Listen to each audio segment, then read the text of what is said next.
ชุมรัฐบาลสมัยสามัญประจำเดือนเมษายน2025ได้จัดในระหว่างวันที่24หาวันที่25เมษายน2025นี้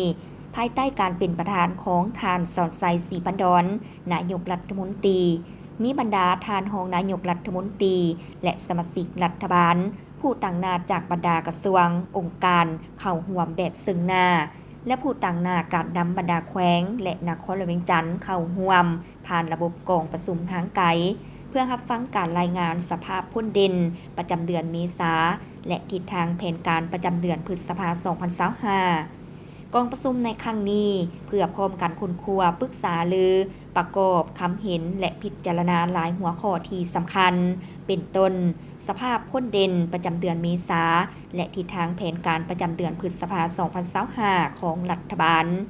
สภาพการเฉลิมฉลองบุญปีใหม่ลาวพ.ศ. 2568แผนการจัดตั้งปฏิบัติเรียกงานสามสร้างในระยะปี 2025 หาปี 2030ห้างดำรัดว่าด้วยกองทุนผลิตสินค้าอยู่สาธารณรัฐประชาธิปไตยประชาชนลาวห้างกฎหมายว่าด้วยการปลูกฝังห้างแผนงานแห่งชาติการปรับตัวเข้ากับการเปลี่ยนแปลงดินฟ้าอากาศห้างวิสัยทัศน์ฮอดปี 2040 และแผนการคุ้มครองน้ำใช้ที่ดินบริเวณน้ำแต่ปี 2025 หาปี 2030 โอกาสดังกล่าวท่านสอนไซศรีพันดอนได้ยกให้เห็นสภาพการภาคพื้นและสากล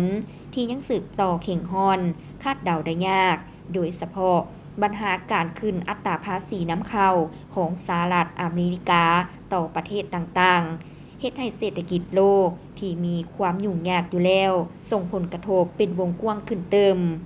สำหรับสาธารณรัฐประชาธิปไตยประชาชนลาวก็จะบ่สามารถหลีกเลี่ยงผลกระทบดังกล่าวได้